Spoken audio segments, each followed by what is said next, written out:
Bismillahirrahmanirrahim.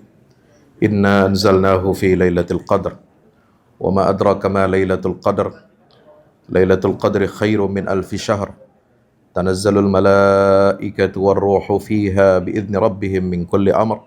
Salamun hiya hatta matla'il fajr. Qul ja'al haqqu wa zahaqal batil innal batila kana zahuqa. Wa nunazzilu minal qur'ani ma huwa shifaa'un wa rahmatun lil mu'minin.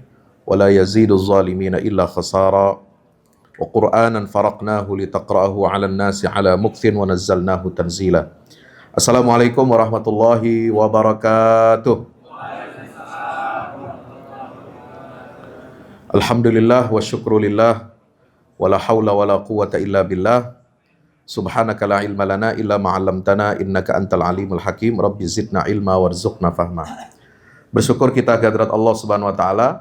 Siang hari ini di tanggal 17 Ramadan atau 18 Ramadan. Ya. Ada yang sudah puasa hari ini ke-17, ada yang sudah ke-18. Alhamdulillah. Bersyukur kita kepada Allah Subhanahu wa taala. Segala puja dan puji hanya milik Allah, karena Dialah satu-satunya yang menciptakan langit dan bumi, menurunkan air dari langit, hujan, sehingga dapat menumbuhkan tanaman-tanaman, tumbuhan-tumbuhan, serta menghidupkan hewan ternak yang bermanfaat dan berguna untuk kita konsumsi sehari-hari. Dialah Allah Subhanahu wa taala yang telah menjadikan bumi ini sebagai tempat kita untuk tinggal dengan nyaman. Allah ciptakan di sela-selanya sungai-sungai, ada gunung, ada bukit, ada sawah. Dan Allah Subhanahu wa taala juga yang mengabulkan doa setiap hamba yang membutuhkan pertolongannya, serta yang menghilangkan kesusahan, dan yang menjadikan kita semua sebagai khalifah di atas muka bumi ini. Segala puja dan puji bagi Allah Subhanahu wa taala yang telah memberikan petunjuk kepada kita semuanya dalam kegelapan di darat dan di lautan. Dialah Allah yang mendatangkan angin sebagai kabar gembira, sebagai tanda rahmat dari Allah Subhanahu wa taala. Dialah Allah yang senantiasa menjaga dan menciptakan, memulakan penciptaannya, dan kemudian Dia akan mengulanginya lagi. Setelah hancur dunia ini beserta isinya dari hari kiamat, maka kemudian Allah akan ciptakan lagi, bangkitkan lagi kita dari alam kubur. Alhamdulillah, pada kesempatan pagi hari ini, siang hari ini, mohon maaf, ya, mulai siang ini rada error ya. Antara pagi dan siang ini masih kepabeliat gitu. Apalagi nanti kalau sore, Pak. Saya ceramah kalau buka puasa sore itu pagi, siang, sore saya sebut itu. Saking apa? Saking nggak fokusnya itu ya. Bapak Ibu yang dirahmati Allah Subhanahu wa taala, tema kita kajian siang ini adalah tentang nuzulul Quran. Ya, apa itu nuzulul Quran? Dari dua kata. Yang pertama adalah nuzul, artinya turun. Ya, yang kedua adalah Al-Quran, yaitu nama bagi kitab suci wahyu yang terakhir yang diwahyukan kepada Nabi Muhammad sallallahu alaihi wasallam. Hadirin yang dimuliakan Allah Subhanahu wa taala, kita umat Islam ini senantiasa diperintahkan oleh Allah untuk memperingati turunnya Al-Quran. Kalau ada yang bertanya, apakah perlu kita memperingati nuzulul Quran? Apa hukumnya peringatan nuzulul Quran? Nah, kalau ada yang bertanya begitu, berarti orang ini tidak membaca ayat Al-Quran dan tidak mentadabburinya. Masih mempertanyakan hukumnya.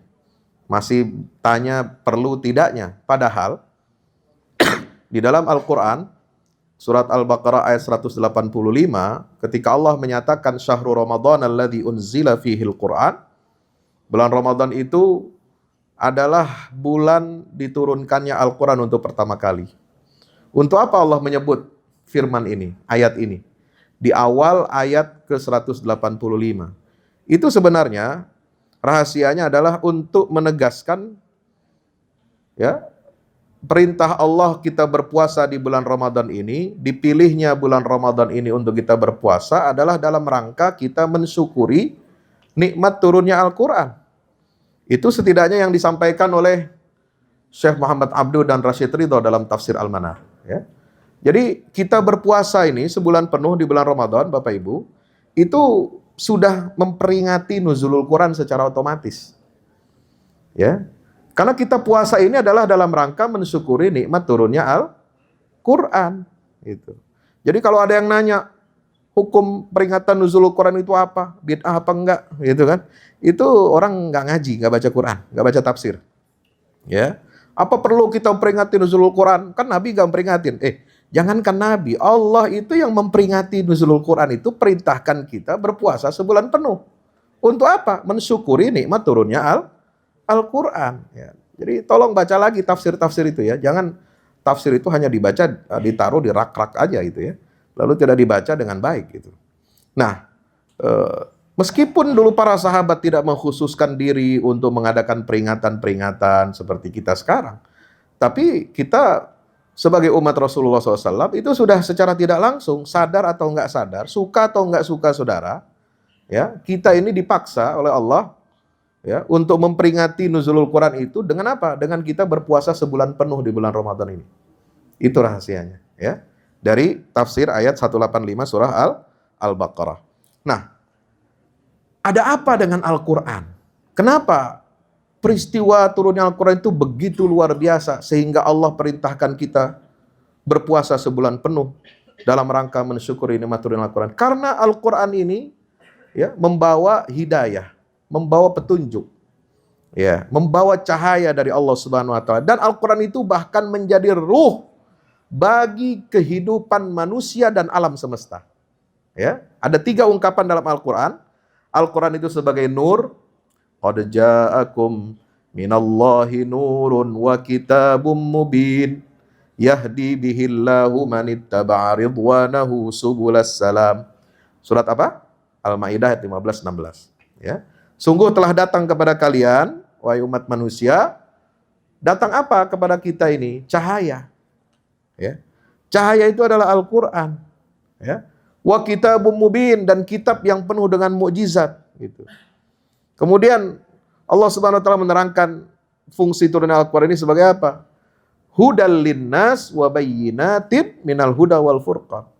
Jadi Al-Quran ini diturunkan oleh Allah kepada kita, kepada Nabi Muhammad SAW, dan agar kita amalkan dalam kehidupan kita sehari-hari itu adalah dalam rangka supaya menjadi petunjuk bagi kehidupan umat manusia.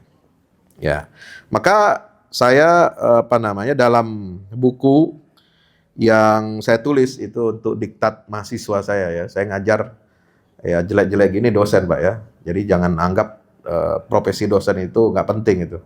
Ya, dosen ini ngajarin anak-anak mahasiswa ini. Saya sudah berapa belas tahun ya ngajar materi mata kuliah itu ulumul Quran, ilmu-ilmu Al-Quran ya. Dalam buku diktat itu saya tulis kenapa Al-Quran itu mengistilahkan ya Al-Quran ini dengan apa? Dengan cahaya dan petunjuk ya. Di halaman 34 di situ disebutkan apa? Karena dengan cahaya itu kita bisa melihat. Dan dengan petunjuk kita tidak kebingungan atau urusan-urusan kita tidak lagi menjadi samar. Ya, jadi kalau kita hidup ini gelap ya, nggak ada cahaya, ya jangankan malam ya, siang aja deh. Siang kalau di kantor kita, di rumah kita mati lampu, nggak ada cahaya, itu kan gelap ya. Kita nggak nyaman. Mau mandi susah, air karena semua pakai pompa, ya. Mau nyalakan internet, kita lagi browsing internet, mati wifi-nya gitu kan. Karena semua mengandalkan listrik, cahaya. Ya, kita mau mau masak, mau ini dan sebagainya susah. Ya. Maka cahaya itu penting dalam kehidupan kita, ya. Jadi Al-Qur'an ini seperti sumber cahaya, seperti listrik dalam kehidupan kita, itu sangat fundamental. Kemudian yang kedua, Quran itu sebagai apa? Petunjuk. Petunjuk jalan, ya. Kalau Anda ingin pergi ke satu tujuan, itu paling tidak perlu apa? Perangkat yang memberikan Anda petunjuk, GPS misalnya. Kalau zaman dulu belum ada GPS, kita perlu apa? Petunjuk pelang jalan tuh ya. Jalan menuju Bogor. Nah, dari tol itu kemana? Ke kanan apa ke kiri, kan? Udah sampai Bogor, mau kemana lagi? Kita diberikan petunjuk. Supaya apa? Kita nggak tersesat. Ya, nggak muter-muter, nggak jelas gitu ya. Hanya berjalan di tempat gitu. Nah, itulah fungsi Al-Quran. Ya, supaya urusan kita ini nggak samar. Kita ini semua berjalan menuju Allah. Fafirru ilallah. Maka berlarilah kamu semua menuju Allah. Itulah Allah tujuan kita. Makanya ada ungkapan, para ulama mengatakan, Allahu ghayatuna, ar-rasulu za'imuna, al-Qur'anu dusturuna, wal mautu fi sabilillah asma amanina. Allah itu adalah tujuan kita. Ya. Salat kita untuk apa? Untuk Allah. Kita puasa niatnya untuk siapa? Untuk Allah. Kita bayar zakat untuk apa? Mencari ridha Allah. Kita haji, semuanya niat ibadah semua untuk Allah. Lillahi ta'ala. Gitu ya. Maka itu bagaimana cara supaya kita jalan menuju Allah ini sampai kita. Nah, jalan yang menunjukkan kita ya sampai menuju Allah dengan benar, dengan tepat ya, dan tidak akan tersesat itu hanya satu, yaitu melalui apa? Al-Qur'anul Karim. Ya, Bapak Ibu yang dirahmati Allah Subhanahu wa taala, maka Al-Qur'an itu disebut apa? Hudan, ya. Yang ketiga, Al-Qur'an itu disebut sebagai apa? Ruh. Ya, ini menarik dalam surat Asy-Syura ayat 52. Allah taala berfirman, a'udzubillahi minasyaitonir rajim, wa kadzalika auhayna ilaika ruhan min amrina ma kunta tadri mal kitabu walal iman. Walakin ja'alnahu nuran nahdi bihi man nasya'u min ibadina wa innaka latahdi ila siratim mustaqim. Demikianlah kami wahyukan kepadamu wahai Muhammad. Ruh. Ya, ruh itu apa? Al-Qur'an di sini. Ya, malaikat Jibril juga disebut oleh Allah dalam Al-Qur'an sebagai ruh. Nazala bihir ruhul amin ala qalbika litakuna minal mundirin. Jadi yang malaikat yang membawa wahyu dari Allah itu adalah Ar-Ruhul Amin. Ya, malaikat yang sangat dipercaya oleh Allah Subhanahu wa taala untuk menyampaikan wahyu itu sampai kepada nabi dan rasul pilihannya, utusannya, sehingga apa? Wahyu itu tidak bercampur dengan perkataan manusia. Wahyu itu tidak terkotori oleh bisikan-bisikan setan. Wahyu itu tidak bercampur dengan alam pikiran manusia yang bengkok dan sangat berpotensi untuk salah. Ya. Maka Allah turunkan Al-Quran ini, dijaga sejak awal, penjagaannya dengan apa?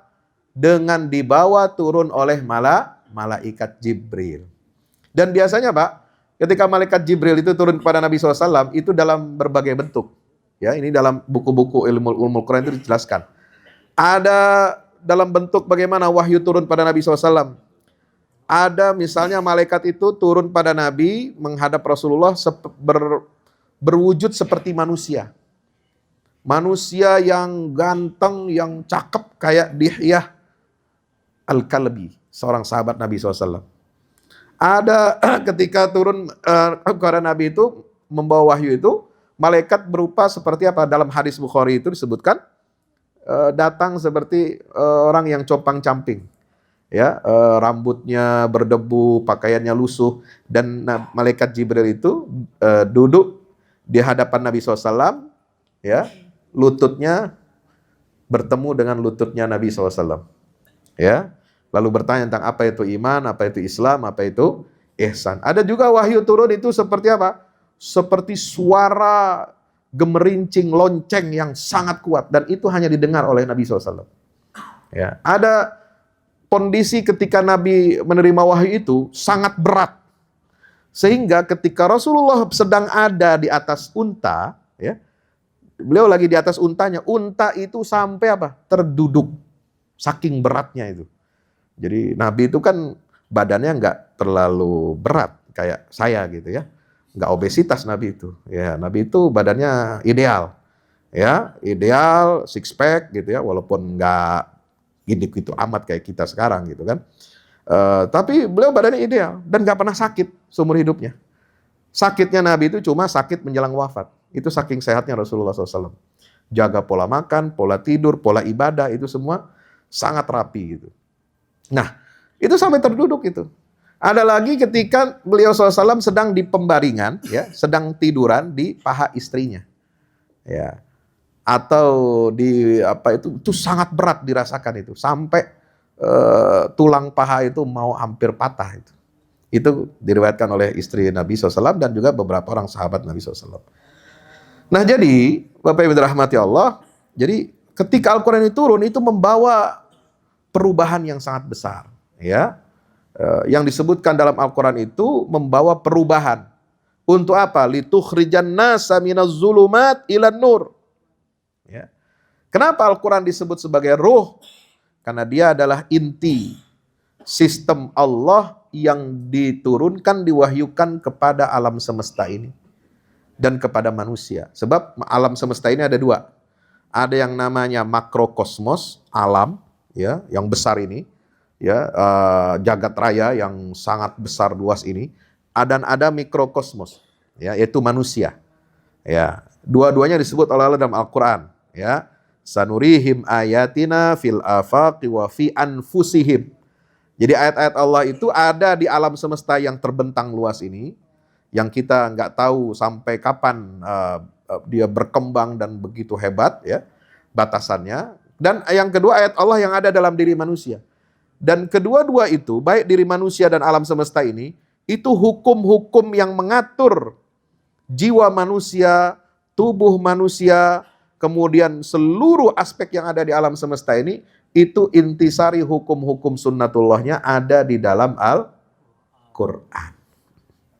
Ya, jadi Quran ini nggak main-main, ya. Yang ada di tangan kita, ya, 30 juz, 114 surat, 6.236 ayat itu, baik yang turun di Madinah, di periode Makkiyah ataupun Madaniyah, itu adalah poros inti, ya, berjalannya alam semesta itu. Makanya kenapa orang yang hafal Quran itu sangat dimuliakan oleh Allah Subhanahu wa taala. Kenapa? Karena inti alam semesta ada di otaknya. Ya. Orang yang hafal Quran nggak akan pernah pikun. Ya, nggak akan pernah jatuh miskin, nggak akan pernah dia kesasar ataupun tersesat selama hidupnya. Kalau dia betul-betul menjaga Al-Qur'annya dengan istiqamah. Bapak Ibu dirahmati Allah Subhanahu wa taala, maka kita perhatikan di sini ayat-ayat hadis-hadis dari Nabi SAW, ya. Bagaimana tentang keutamaan Al-Quran ini? Dalam sabda Rasulullah SAW, yang pertama dari surat Imam At-Tirmidzi dalam kitab dalam hadis Hasan Sahih, Rasulullah SAW bersabda, Iqra'ul Quran, bacalah Al-Quran itu. Fa inna lakum bikulli harfin hasanah, wal hasanatu bi asyri amthaliha, kata Nabi SAW. Bacalah Al-Quran karena kalian akan mendapatkan pahala setiap hurufnya satu kebaikan. Dan satu kebaikan itu dibalas, dilipat gandakan oleh Allah menjadi 10.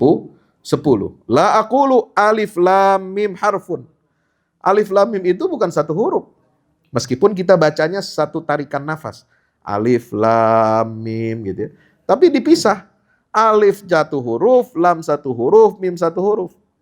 Maka bismillahirrahmanirrahim walaupun kita baca sekaligus, tapi dihitungnya tetap 19. Karena 19 huruf. 19 huruf, 19 pahala. Dikalikan oleh Allah, dilipat gandakan jadi 10 masing-masing menjadi 190. Begitulah seterusnya, ya. Kemudian apa kata Rasulullah? Walakin alifun harfun walamun harfun wa mimun harfun. Jadi setiap huruf Al-Quran yang merangkai dan menopang Al-Quran ini menjadi sebuah kitabullah, itu sangat besar balasannya, pahalanya kalau kita baca, ya, balasan dari Allah Subhanahu wa taala. Yang kedua, Iqra'ul Quran fa innahu ya'ti yaumal qiyamah syafi'an li ashabi. Bacalah Quran karena Quran itu datang nanti pada hari kiamat menjadi penolong, memberi syafaat bagi para pembacanya. Ya, dalam hadis yang lain Nabi SAW bersabda, khairukum man ta'allamal Qur'ana wa 'allamah. Sebaik-baik kalian itu adalah orang yang belajar Quran. Ya, dan sebaik-baik profesi adalah orang yang mengajarkan Al-Qur'an. Ya, semua profesi baik kalau halal.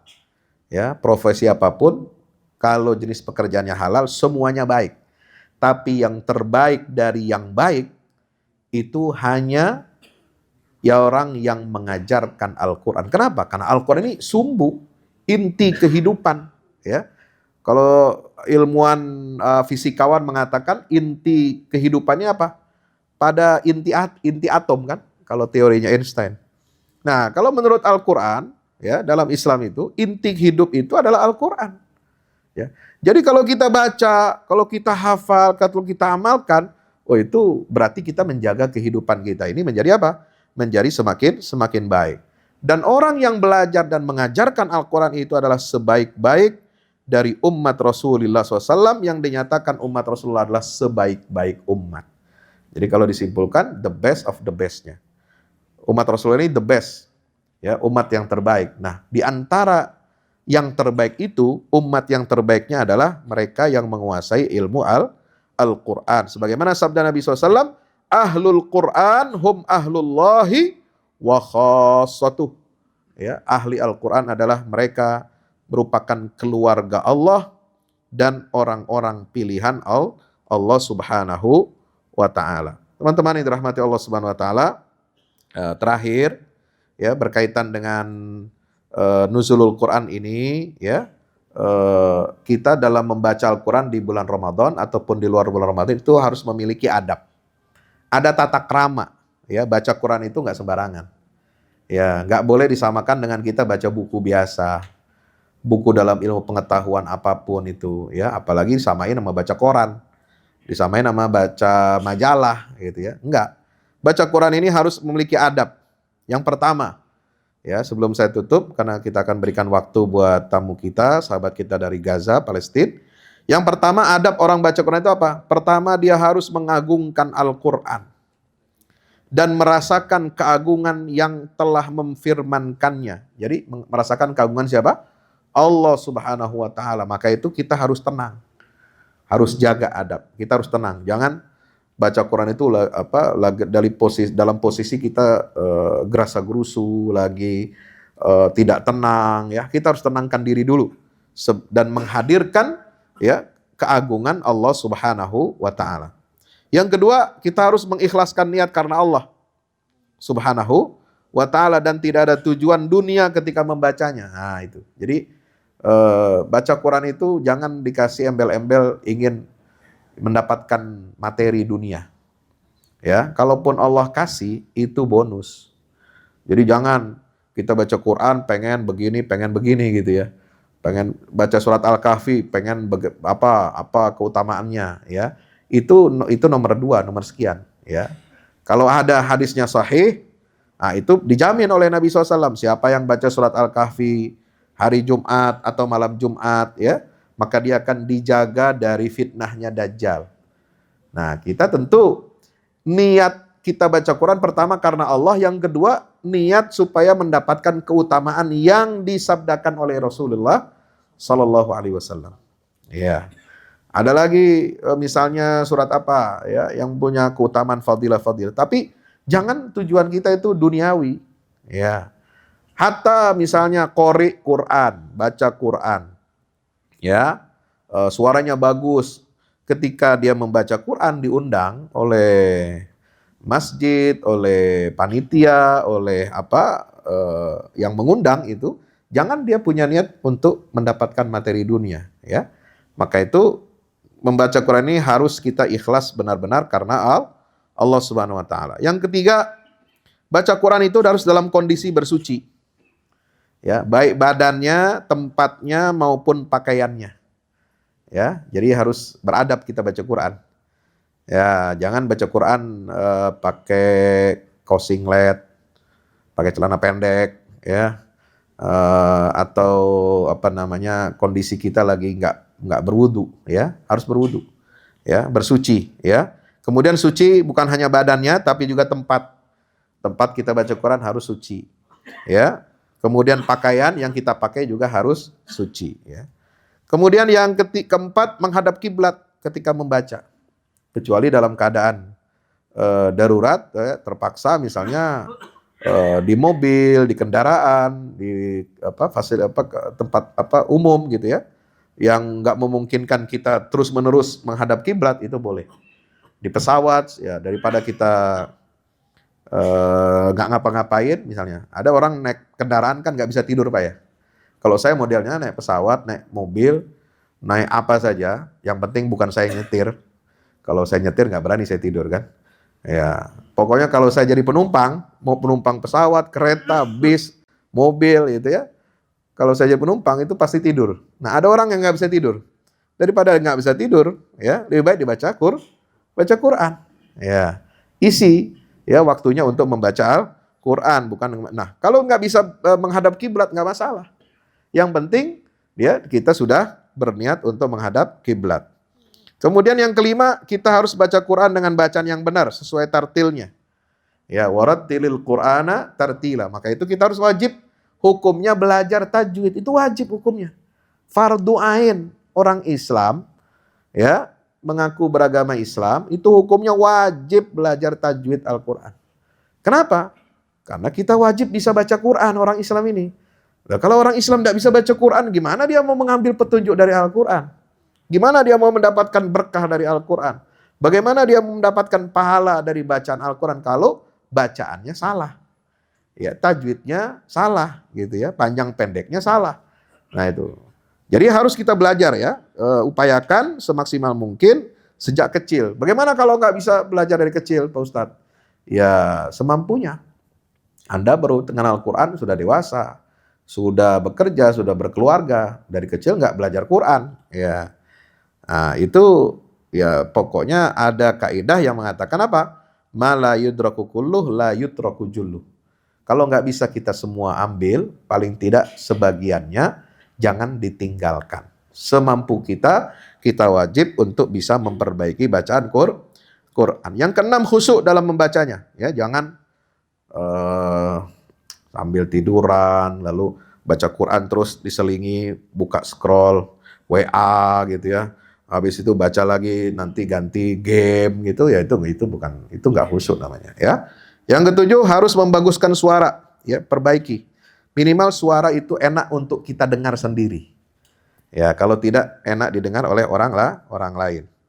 Yang kedelapan, baca ta'awuz dan basmalah ketika memulai membaca Al-Qur'an. Ya, wa idza qara'tal Qur'an fasta'idz billahi minasyaitonir rajim.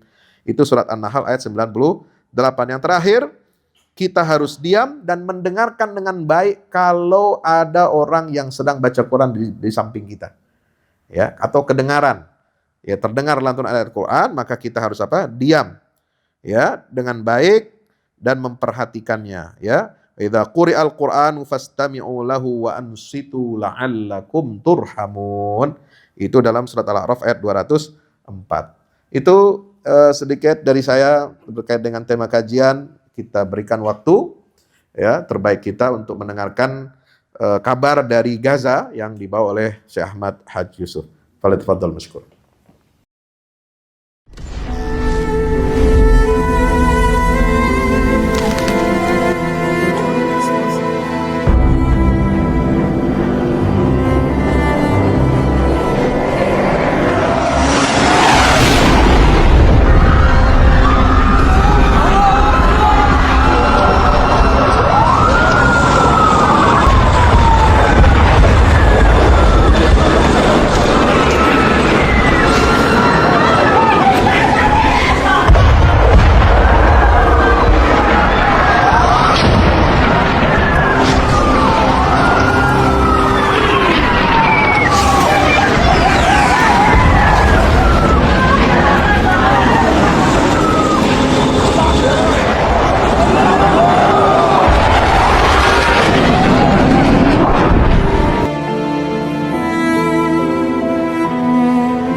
Yang terbaru dari Ustadz Fahmi Salim, 2 buku tentang parenting Qurani dan jihad membela Baitul Maqdis.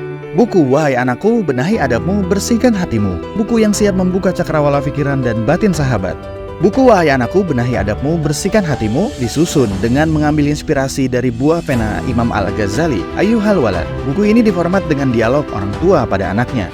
Meski begitu, dialog ini bisa dibaca secara umum bagi para calon orang tua untuk anak-anaknya kelak. Bentuk dialog kami dapati banyak dipakai dalam kisah-kisah di Al-Quran ketika menerangkan soal pengasuhan. Misalnya antara Nabi Ibrahim dan Nabi Ismail atau Luqman dan putranya.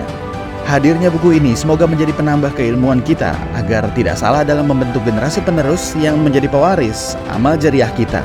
Meninggalkan mereka, anak-anak kita sebagai investasi amal soleh yang akan terus mengalir kepada kita. Dapatkan buku Wahai Anakku, Benahi Adabmu, Bersihkan Hatimu segera.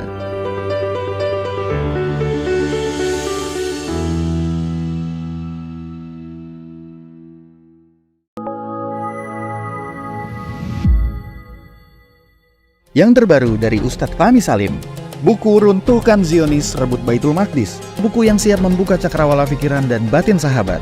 Sudah bisa dipesan sekarang juga. Hasil yang dicapai para mujahidin dalam pertempuran Badai Al-Aqsa 7 Oktober 2023 memiliki arti penting ataupun nilai strategis, bukan hanya dalam pembuktian bahwa kekuatan Israel bisa dikalahkan bahkan oleh pihak yang memiliki persenjataan jauh di bawahnya, melainkan juga dalam menyadarkan dunia Islam, terutama para pemimpinnya yang memilih menjadi penonton ketimbang membantu sesama saudaranya. Buku ini adalah salah satu bentuk dukungan dan ikhtiar dengan niat berjuang bersama-sama dengan mujahid Palestina. Tak sekedar memberikan informasi, membeberkan fakta atau data kepada halayak di Indonesia. Buku ini juga hadir untuk meluruskan tudingan bahkan fitnah terhadap para pejuang di sana. Betapapun kita berada jauh dari Al-Quds, melalui buku ini kita akan dapatkan bagaimana kita bisa memperoleh pahala yang sebanding dengan para pejuang di garda terdepan di negeri perlawanan Palestina. Dapatkan buku Runtuhkan Zionis Rebut Baitul Maqdis segera.